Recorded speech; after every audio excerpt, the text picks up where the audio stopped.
Welcome to the Charlie's Cavalry Coaches Show. I'm your host, John Moses. Later in today's show, we'll honor our Student Athlete of the Week and talk men's basketball with head coach Ted O'Towling. But for now, we'll catch up on the women's team with head coach Jessica Smith. Coach, thanks for joining us. Hi, thanks for having me. So, Coach, over the long winter break period here, what have you really learned about your team over the last couple of weeks?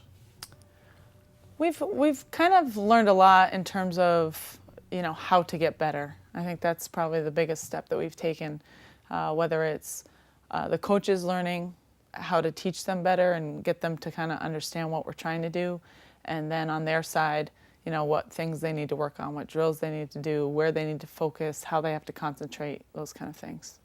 Well, you've been hit with a couple of key injuries in your front court, with Ayanna Duncanson and Rakima Stone missing an extended period. How do you think your team has adjusted without them? Well, I think obviously it's given Ashley LeBlanc and Bria Moore a lot of opportunity, which is very, very good for them because I think that's obviously going to strengthen our team. I think also it's put the focus on rebounding a lot more. So the guards are focused on rebounding just because we're missing those rebounders.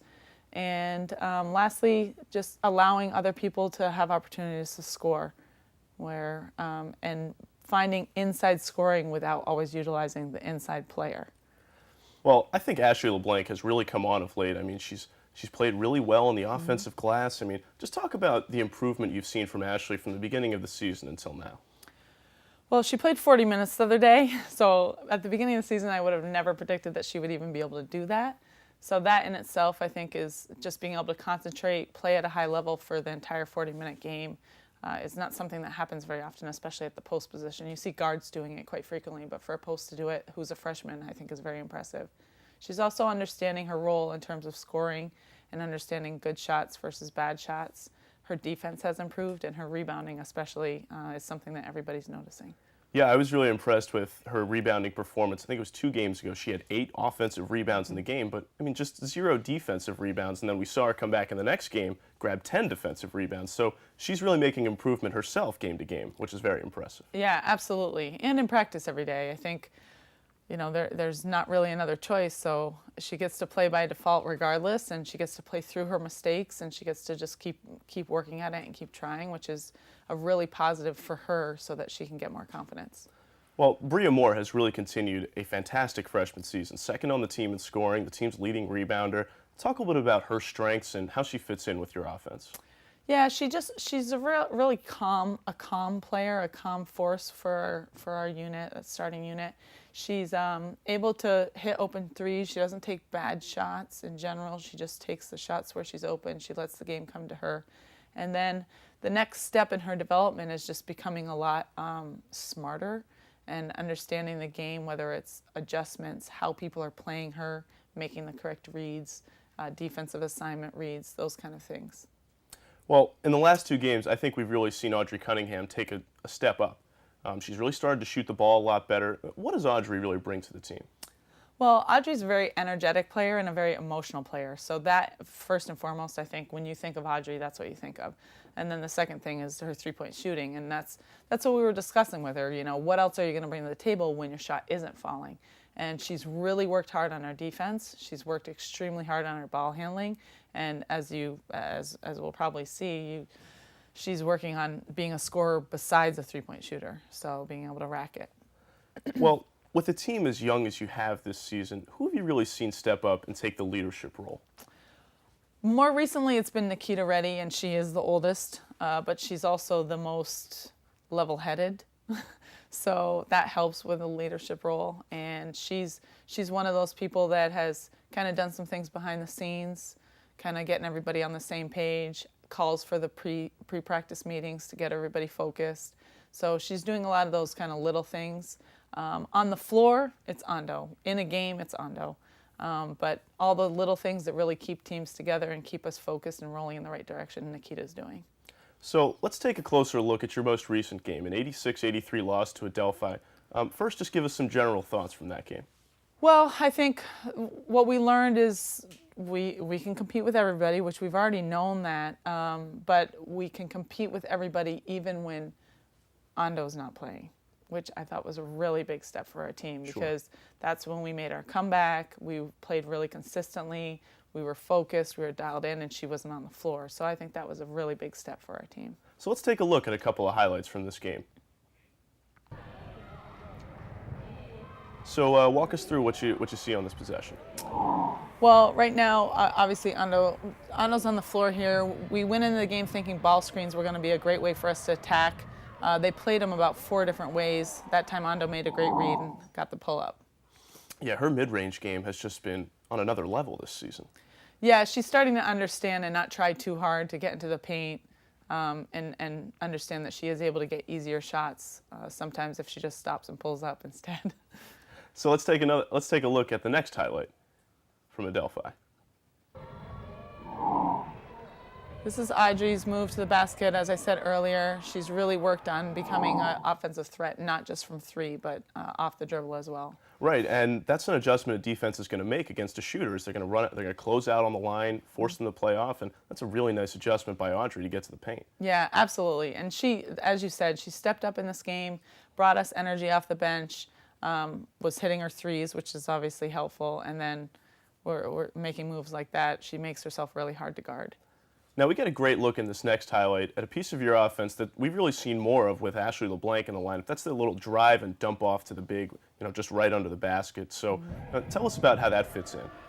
Well, it's an important part of the offense. Oh, this is Audrey for 3, so that's fine.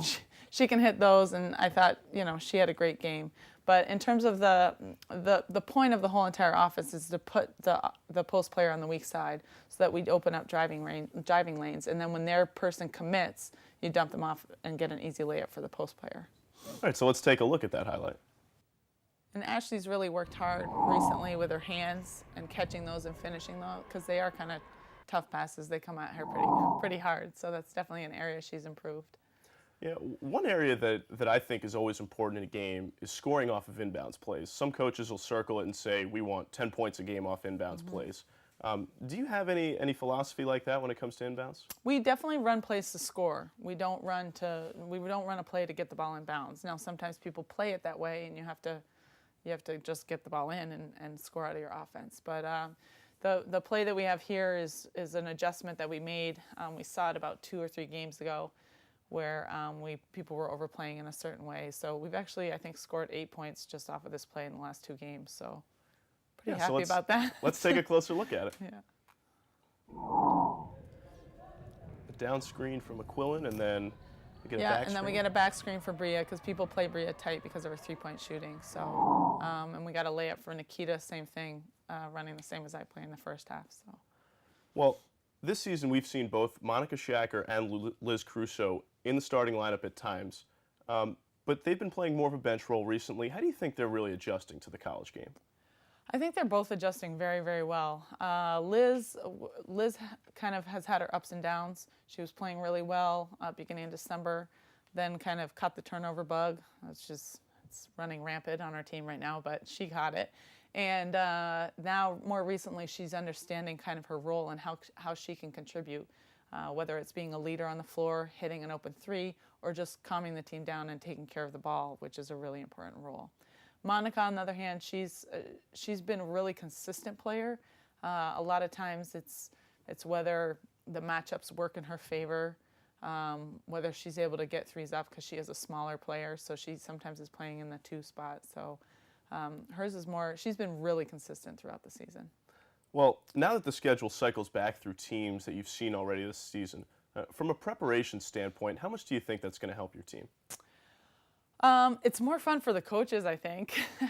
I really enjoy that, analyzing what they did and how they played us last time and what little nuances we can work on to kind of create advantages for ourselves. In terms of the team, there is a familiarity, but we're so young that I think the beginning of the season was kind of a blur for some of them. So it's just we rewatch the film, how they played us in certain things, prepare for those. And by now we've seen everything, so it's kind of like just refocusing on what we already know. Well, this weekend you welcome in the Pace University Setters in the Play for K Pink game. How do you feel like you match up with Pace right now? Pace is an interesting game because they are an undersized team.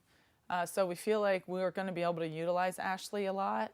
They don't have anybody that can guard our big.